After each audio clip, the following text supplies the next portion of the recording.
Imagine you're sitting at your desk. Okay. And you're just staring at this, like, super important email you just drafted. Oh, man. Yeah, it's to the regional director in London. High stakes. Right. Very high stakes. And you're trying to schedule this critical strategy meeting. And you type, I will meet you in Monday at Brazil on 2 p.m. Oh, no. Yeah. And you hover your mouse over the send button. Just waiting. Right. And something feels wrong, but you can't quite put your finger on it. So, you just press send. You just go for it. Yeah. And instantly on the other side of the world, your professionalism is basically judged. Right. Not by your business skills, but by, 3 tiny, incorrectly placed words. It is a terrifying moment. It really is. I mean, it's exactly the kind of high-stakes corporate scenario we're going to dismantle today. Absolutely. Because in the business world, those tiny structural words, the ins, the ons, the ats, yeah, they're basically the invisible scaffolding of your professional image. That's a great way to put it.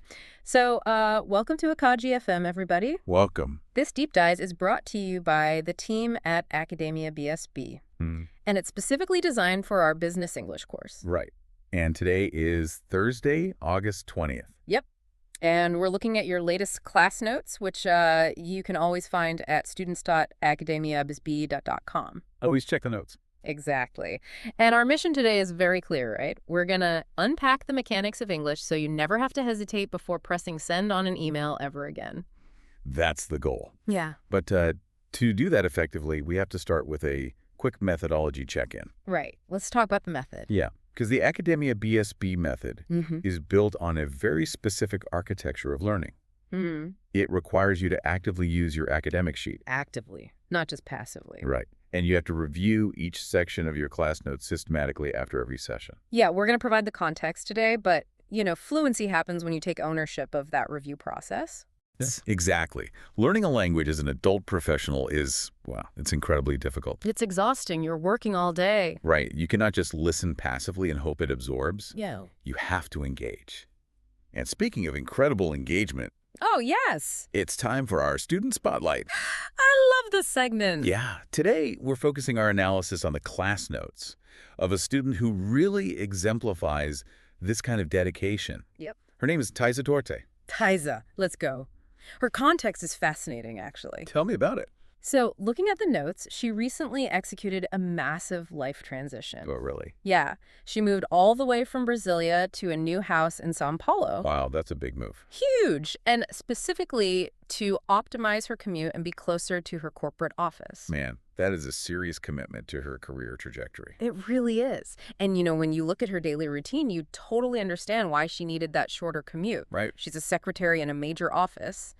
Which means she's essentially the central nervous system of her department. Exactly. She's managing complex agendas, handling, high-stakes phone calls, triaging a mountain of emails, coordinating international airplane tickets. Just nonstop. Nonstop. And she's doing all of this during some truly grueling shifts. How long? We're talking up to 12 hours a day. Oh, my goodness. Okay. Up to 12 hours. Yeah, which actually brings us to a brilliant moment of correction in her notes from teacher Paulo Edson Barreto. Oh, I saw this. This is great. Yeah, right. When Thaiza was first trying to express the duration of her workdays, she fell into a very common phonetic trap for A1 learners. It happens all the time. It does. She was trying to explain her routine, and she initially said she worked 18 hours. 18 hours. Right.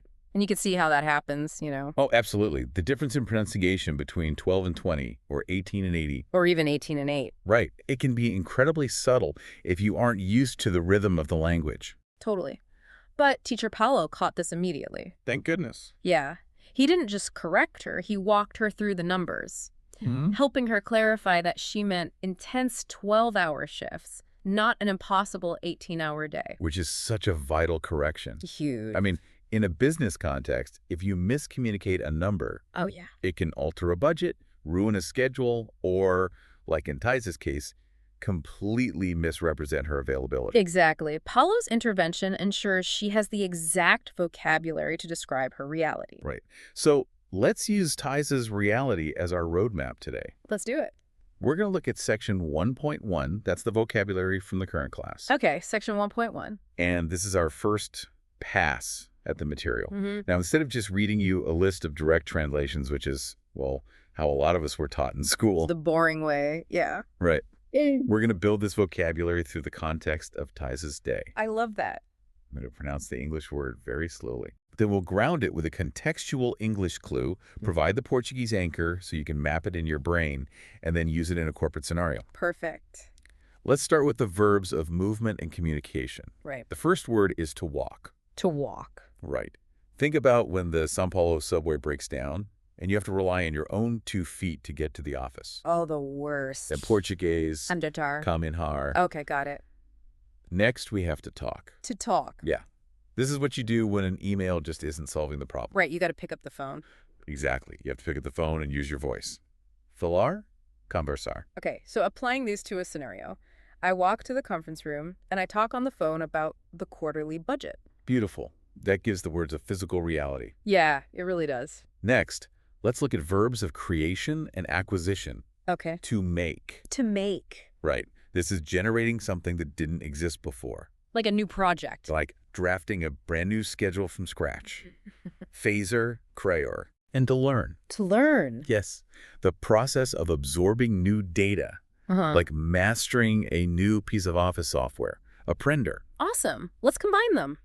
When I make a mistake on the financial report, I have to learn how to use Excel properly so it doesn't happen again. Ooh, real-world example. Ish. That is how you build resilience in the workplace. Definitely. Excel is hard. It is.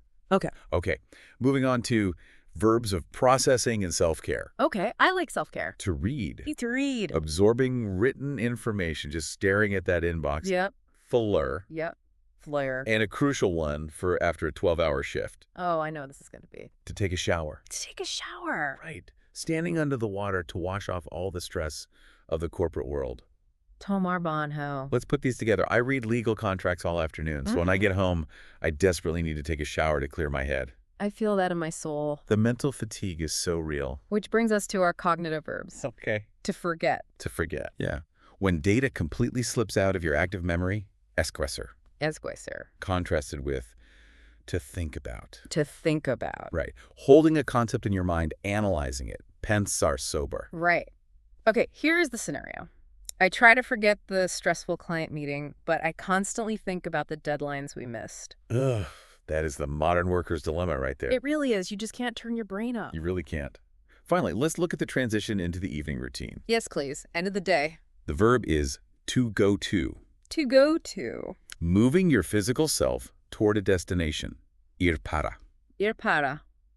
And the nouns and verbs associated with your evening meal. Food time. First, to have dinner. To have dinner. The act of consuming your evening meal. Jantar. Jantar. A perfectly acceptable alternative is to eat dinner. To eat dinner. Right. Literally, comer o jantar. Yeah. Which means the exact same thing. Jantar. Good to know.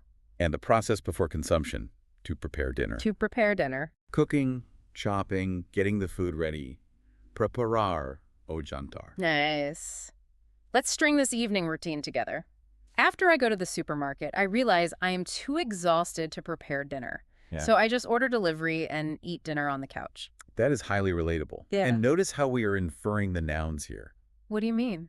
Well, the verb to take a shower gives us the noun shower, banho. Oh, right. To have dinner gives us the noun dinner, jantar. Yeah. These aren't isolated words, right? They're an ecosystem of your daily routine. Exactly. But, seeing it once isn't enough to build the neural pathways required for fluency. No, it never is. We need to do a second pass at section 1.1. Okay, let's do it. We're going to repeat these verbs, but this time we're going to combine them into more complex, interrelated sentences. Great. We'll group them faster. Yep. Pronouncing the target words deliberately, anchoring them in Portuguese, and then applying them to new situations. Let's go. To a walk. Andar. Falar. Okay, let's combine them. I walk past the manager's office because I am too nervous to talk about asking for a raise. Oh, very realistic office politics. Right. Next group. Yeah. To make. Phaser. To learn. Aprender. To read. Waser. Let's build a sentence. I have to read the entire training manual if I want to learn how to make a proper presentation for the executives. I like that. The reading is the prerequisite for the making. Exactly. So, what are our self-care and cognitive verbs again? To take a shower. Tomar banho. To forget. Esquecer. To think about. Pensar sobre. Let's connect these. I am so overwhelmed that I actually forget to take a shower because I can only think about the emails I haven't answered. Oh, man. That is a dangerous level of burnout. I've been there. I mean, if you were skipping basic hygiene for emails, you need a vacation. Truly. You need to log off. Definitely. And our final evening transition group, to go to. Ir para. To have dinner. To eat dinner. And to prepare dinner. All relating to the act of jantar. Let's give Thaiza a good evening in this sentence. I go to my new house in São Paulo, where I have a beautiful kitchen to prepare dinner for my friends. That's lovely. And that repetition, placed in different contexts. Yeah. That is what transitions vocabulary from short-term memory to long-term application. It really is. Which leads us perfectly into section 1.2. Vocabulary. Vocabulary from the past class. Okay, section 1.2. This is where we analyze the multiple choice exercises Thaiza worked on. And we aren't just going to give you the answer key. No, that's too easy. Right.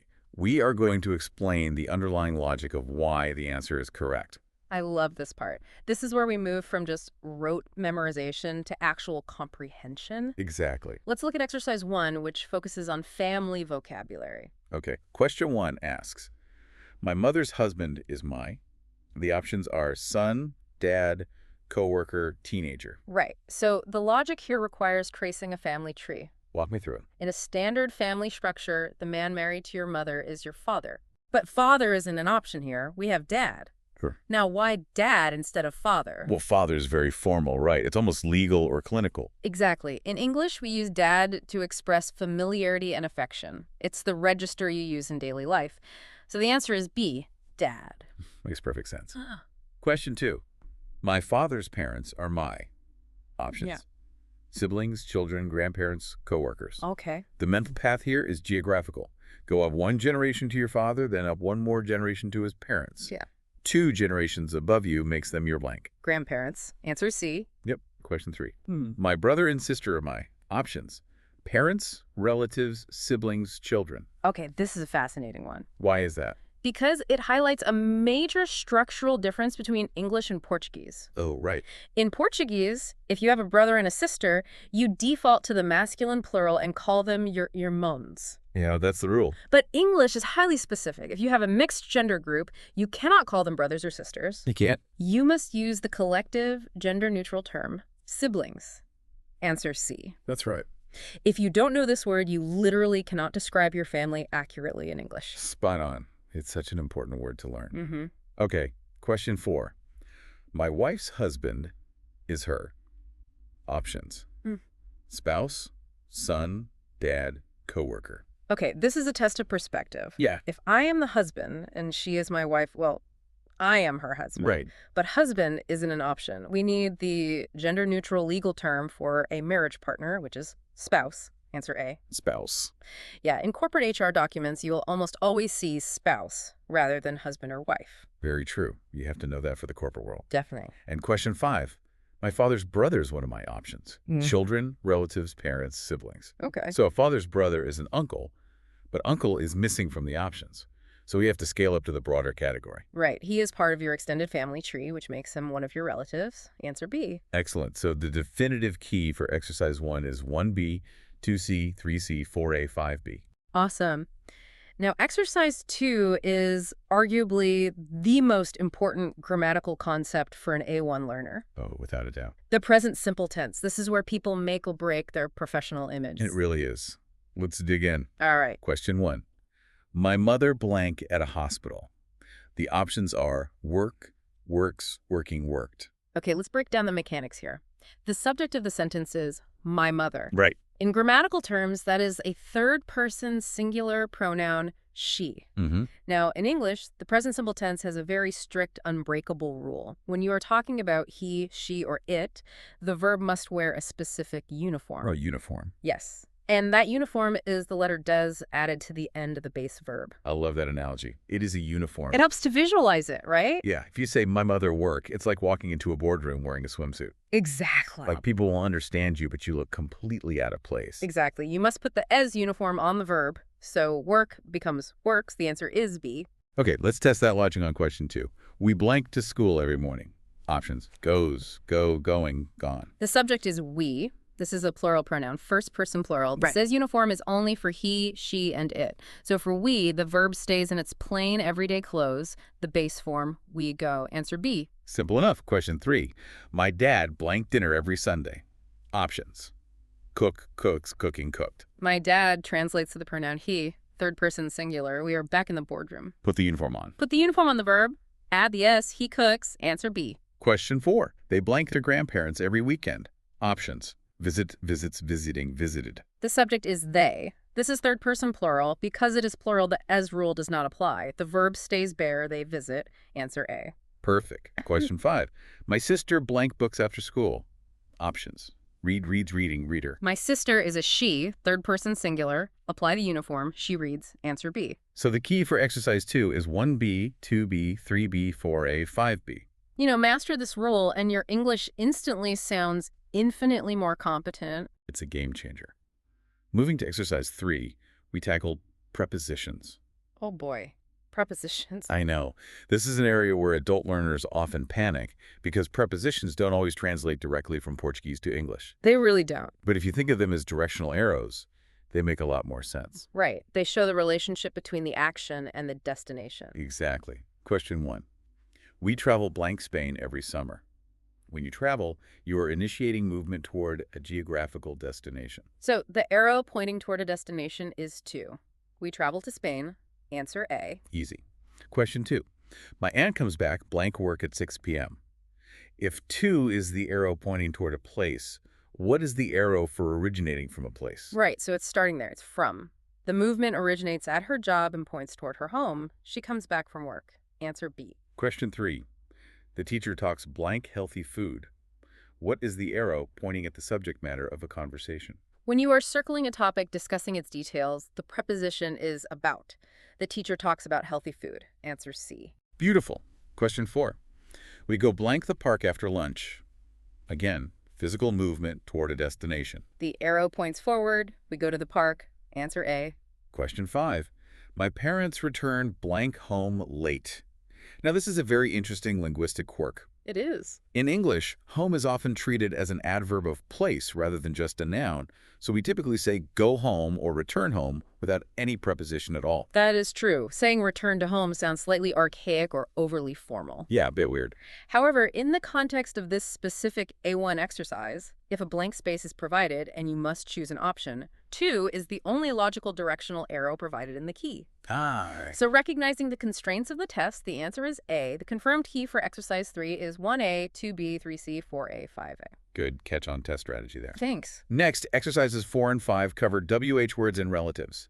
This is essentially an exercise in data categorization. I like thinking of it that way. Yeah. In business, you are constantly extracting data. You just need to know which tool extracts which specific type of data. Okay, let's look at the tools. Question 1 asks for a favorite teacher. A teacher is a human being. The specific tool to extract the identity of a person is may. Oh, answer B. Who is your favorite teacher? Question 2 asks where you live. Living implies a geographical coordinate. The tool to extract location data is where. Answer C. Where do you live? Question 3 asks about a birthday. A birthday is a point in time on a calendar. The tool to extract time data is when. Answer A. When is your birthday? Question 4 asks what you eat for breakfast. Food is a physical object, a thing. The tool to extract data about things or concepts is what? Answer B. What do you usually eat? And question 5 asks the location of grandparents. Location data again requires may. Where? Answer C. Where do your grandparents live? So the key for exercise 4 is 1B, 2C, 3A, 4B, 5C. Awesome. Now exercise 5 takes those exact same data extraction tools and uses them as bridges to connect two parts of a sentence. Bridging words, exactly. My grandfather is the person. Person requires the bridge who. Right. This is the house. House is a location requiring where. Sunday is the day. Day is time requiring when. Yep. Tell me. Regarding a thing you want for dinner requires what? Exactly. And my coworker is the person. Person requires who. The key is who, where, when, what, who. It is incredibly logical. Once you see the underlying structure, it stops being a guessing game. It really does. Let's finish the past class review with exercises 6 and 7, dealing with plurals and categories. Okay. Question 1 asks for the plural of one child. Oh, this one gets everybody. Yeah. And the options include child's, which is the most common mistake. But the correct answer is two children. Answer B. But let's pause. Why is it children and not child's? It feels so arbitrary to a learner. It does feel arbitrary. The reason is actually historical. Really? Yeah. English is a Germanic language that absorbed a lot of French and Latin over time. But child is an old Germanic word. Oh, wow. In Old English, many plurals were formed by adding E instead of E. We kept a few of these ancient words in modern English, like child becoming children or ox becoming oxen. Yeah, I love that. Knowing it's an ancient historical exception sometimes helps cement it in your memory better than just a random rule. Exactly. Question 2 asks for the plural of one wife. Okay, this is another phonological rule. Words ending in F or FE often change the F to a V before adding ES. Why is that? Because it is physically easier for the mouth to transition from a V sound to a Z sound in pluralization. So wife becomes wives. Answer B. That makes physical sense. Question 3. One herb. This is a standard, regular noun. You just add S. 3 herbs. Answer A. Question 4. One coworker. Regular noun. 4 coworkers. Answer B. Question 5. One teenager. Regular noun. Many teenagers. Answer B. The key for 6 is 1B, 2B, 3A, 4B, 5B. Perfect. And to quickly categorize the vocabulary in Exercise 7, the family words are husband, wife, son, daughter. Right. The general people words are coworker, teenager. The physical objects are pacifier, herbs, and the descriptions or adjectives are rich, poor, strange. Beautifully analyzed. Okay, let's shift our focus from grammar logic to physical muscle memory. I'm ready. We are entering section 2.1, pronunciation from the past class. Portuguese and English use the mouth in fundamentally different ways. They really do. I'm going to pronounce the target word slowly, exaggerating the syllables. And I will explain exactly where your tongue and breath need to be to avoid the classic phonetic traps that give away your accent. Let's start. The first word is future. Future. Right. The trap here is the Q syllable. Portuguese speakers want to say futuri. Yeah, a lot of them do. But in English, that tu followed by a u often morphs into a chi sound. Think of the word cheer. It is future. Future. Excellent. Next word, following a very similar pattern, nature. Natre. Exactly the same mechanic. It is not naturi. Nature. It becomes that unvoiced shh sound. Nature. Nature. Next. Sure. Now the trap changes. The do's here doesn't make a is sound or a chi sound. It makes a voiced, vibrating zik sound deep in your throat. Oh, right. Think of the word measure or vision. Closer. Closure. Okay, this next one is a major stumbling block. Architecture. Let's really break this down. Architecture. Yeah, the Brazilian instinct is to look at the chi and pronounce it with a soft she sound, like the Portuguese word chav. Right. But in English, words with chi, derived from ancient Greek, use a hard, explosive K sound. Your tongue has to hit the roof of your mouth. It is not archi, it is archi. Architecture. That K sound makes it sound so much more crisp and professional. It really does. Next word, alcohol. Alcohol. This is all about the letter L at the end of the word. Ah, the terminal L. Yes. In Brazilian Portuguese, a terminal L is vocalized as a U sound. You say Brasil papu. If you apply that to English, you say alcohol. To sound fluent, you must physically touch the tip of your tongue to the gum line right behind your top front teeth. Alcohol. Hold it there. Alcohol. That physical tongue placement changes everything. Right. Next. Ed. This is a rule about past tense verbs ending in ed. If the base word ends in a T or a do sound like educate, then the E ending becomes a distinctly pronounced extra syllable. Right, it sounds like dude. Exactly. Educated. Educated. Now for one of the most common phonetic transfers, the phrase is wake up. Wake up. Ah, the epenthetic vowel. The what? The epenthetic vowel. Because almost all syllables in Portuguese end in a vowel, Brazilian learners instinctively add an E sound to the end of English words that end in hard consonants. Oh, like saying wakey uppy. Exactly. You have to train your mouth to stop the airflow abruptly.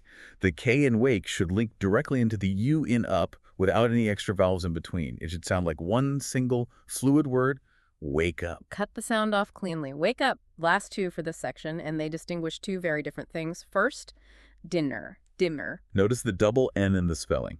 That usually indicates that the vowel before it is short and clipped, short and I sound, created near the front of the mouth. Dinner, that is the evening meal. Contrasted with dinner. Dinner. Only one any. That signals a long vowel sound. The I says its own alphabet name. I. Diner. And what is a diner? A diner is a casual, retro American restaurant. If you tell your boss you want to have a diner, it sounds like you want to purchase a restaurant franchise, not eat a meal. Right. Context is everything. Moving straight into section 2.2, pronunciation for the current class. Let's do it. This exercise is about rhythm and intonation. We call it bookending. I will say the word, place it in a real-world sentence, and repeat the word at the end to lock in the sound. Group 1, here we go. Feel. I feel exhausted after this 12-hour shift. Yeah. Feel. Few. I only have a few emails left to answer. Few. Neo. The Matrix features a character named Neo. Neo. Thaiza moved to a new house in São Paulo. New. Grill. We cooked the steaks on the outdoor grill. Grill. The company's revenue grew by 20%. Grew. Beautiful rhythm. Thanks. Now group 2, which targets that exact same terminal L sound we practiced earlier. Lock your tongue behind your teeth. Got it. Brazil. I am currently living and working in Brazil. Brazil. Real. The old marketing footage is on a film reel. Real. Missed deadlines have a real impact on our budget. Real. I will finish this quarterly report by Friday. Will. Whew. That was an intense phonetic workout. It really was. The mechanics of speech take a lot of cognitive energy. They do. I think we need a mental pivot. It is time for Intervalo 1. Let's take a quick coffee break. Since this is the business English course, let's step away from grammar for a second and talk about corporate mindset. Good idea. We have to bring up Peter Drucker, the legendary management consultant. Oh, Drucker. Classic. Right. He wrote extensively about how organizations function, and he has this foundational quote, "Efficiency is doing things right. Effectiveness is doing the right things." That quote is profound, and it applies perfectly to adult language learning. How so? Think about it. You can be incredibly efficient at memorizing a list of 100 English words. You can use flashcards, you can speed read, you can do the thing right. But if you don't understand the context of those words or how they function in a corporate email, you aren't being effective. Exactly. Effectiveness is taking 15 minutes to sit down with your academic sheet using the AcademiaBSB method and deeply analyzing why a sentence is structured a certain way. Right. Doing the right things is what actually builds fluency. It is not about how fast you study. It is about how strategically you study. Keep Drucker's philosophy in mind when you review your notes tonight. A perfect mindset shift. So, welcome back from the break, everyone. Welcome back. Before we dive into the next grammar segment, a couple of quick school announcements. If you haven't looked into the Academia Camp yet, you are missing out on a core part of the BSB experience. You really are. Academia Camp is our dedicated physical space for in-person events and summer camp activities. It is where you take all this abstract grammar and vocabulary we talk about on the deep dive and actually use it in the real world. Face-to-face. Face-to-face in a low-pressure, highly engaging environment. It bridges the gap between the screen and real life. It's so necessary. And to add another layer of engagement, the school has just released a new collectible educational sticker book. Ooh, stickers. Yeah, it is deeply integrated into the gamification system of our methodology. As you progress, earn stars, and master concepts, you collect stickers. That's awesome. It sounds simple, but tracking your progress visibly creates a massive psychological boost. Check your student dashboard for all the details on how to get yours. All right, the break is over. Coffee cups down. Let's focus. We are opening up section 3, language usage. This segment is highly analytical. We are going to take specific phrases from the class notes, define their exact Portuguese equivalents, and then role play a realistic scenario to show you how tone changes everything in a professional environment. I'm ready. The target phrases are, I don't remember, I don't want to remember, I forget about work, and I think about my teacher. Let's establish the baseline meaning first. Okay, thinking about something means you are actively maintaining it in your working memory. In Portuguese, pensar ou lembrar-te. The information is present and accessible. The opposite is forgetting.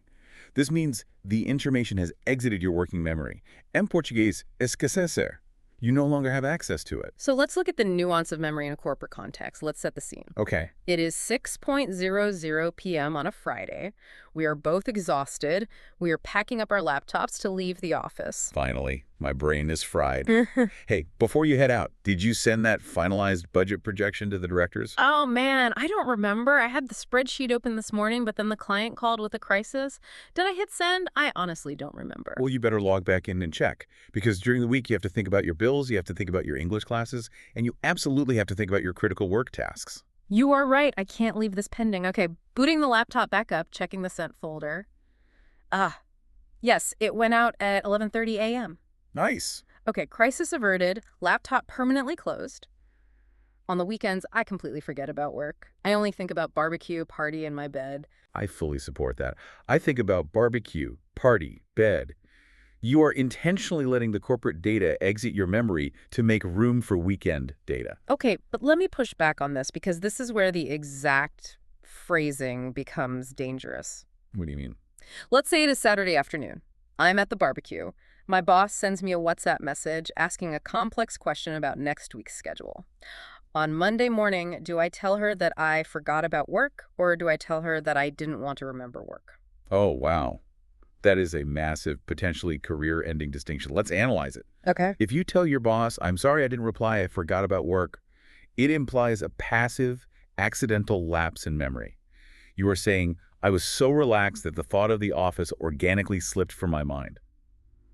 It is excusable. But if I walk in on Monday and say I saw your message, but I didn't want to remember work? You have just declared war on your boss. Literally. I don't want to remember is an active aggressive rejection. You are telling her, I have the memory of your request, but I actively despise it so much that I am refusing to engage with it. Yeah. It is incredibly hostile. Exactly. I don't remember is a passive lack of knowledge. I don't want to remember is active avoidance. Right. This is why you cannot just translate words directly from Portuguese without understanding the cultural and emotional weight they carry in English. Right. To maintain workplace diplomacy, you want to frame it persuasively.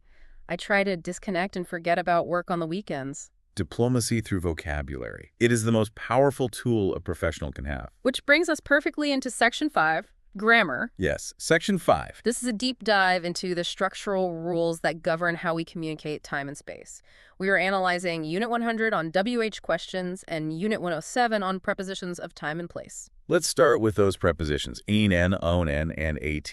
The big three. These three tiny words cause more anxiety for ESL learners than almost anything else, but the PDF breaks it down into a visual, logical system. We just have to plug into the school's mnemonic systems, our pen drives Mente, to visualize the rules. Let's do physical location first. Let's use a Google Maps metaphor. I like that. The rule states that EN is used for broad geographical locations. In Portuguese, cidades, estados, países, continentes. Right. Think of an as zooming all the way out on Google Maps. You see the borders of a country or city. You are contained within those borders. Thaiza lives in Brazil. She works in São Paulo. Okay, so if I zoom in one click, I see streets and avenues. The rule says we use N for streets. Exactly. The focus narrows. You are on Paulista Avenue. You are on a specific street. And if I zoom all the way in until I drop a specific red pin on a building. The rule says AT is for precise business locations or specific addresses. Yes. AT is the laser pointer. It is highly specific. You are at the office. You are AT home. You are AT 123 Main Street. You aren't just generally inside the borders of a city. You are at a specific coordinate of activity. Okay, so Thaiza lives in São Paulo. That's zoomed out geography, but she manages her emails AT, the office that's the zoomed in specific location. That visual progression from the broad map to the street to the exact pin makes it so much easier to grasp. It really does.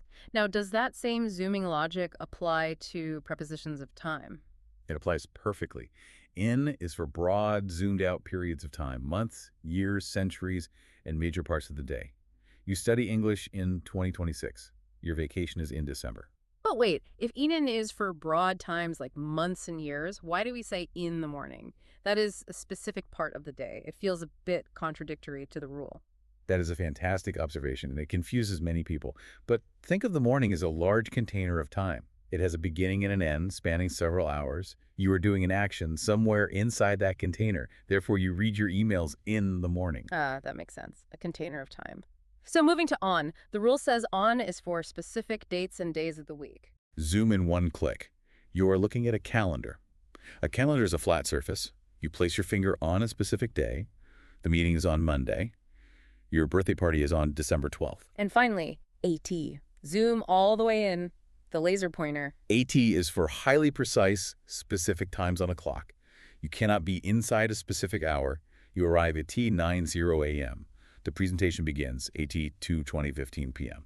So going back to the hook of our show, that terrifying email, I will meet you in Monday at Brazil on 2 p.m. It is completely inverted. It should be. I will meet you on Monday, E4 in Brazil, 2 p.m. Getting this right shows international clients that you possess a high level of professional polish. It matters. It really matters. Next up in grammar, we have Unit 100, WH questions. The engine of communication. Exactly. If you're a secretary like Thaiza or a manager or a CEO, your job consists primarily of extracting information from other people. You do that using WH questions. And the structure is rigid. The WH word must act as the vanguard. It comes first in the sentence. Who, what, where, when, why, how. Let's run through the specific tools. Who extracts human identity? Who authorized this invoice? What extracts objects, actions, or concepts? What is the main objective of this campaign? Where extracts location data? Where did we file the Q3 financial reports? When extracts time data? When is the client arriving at the airport? And we also have the quantitative tools. How much and how many? They extract numerical data, which is the lifeblood of business. How much did the software cost? How many licenses do we need? You must master these structures. They are the keys to unlocking the data you need to do your job effectively. We are nearing the end of our deep dive today, which brings us to our wrap-up and next steps. Yes. We have a direct message from Teacher Rachel regarding how students can evolve from level A1 to level A2. Teacher Rachel wants to emphasize something critical, especially for hardworking students like Thaiza. The jump from A1 to A2 doesn't happen magically during your hour in class. No, it doesn't. The evolution happens in the spaces between the classes. Her tip is this. You need to start actively narrating your daily routine out loud. Active practice.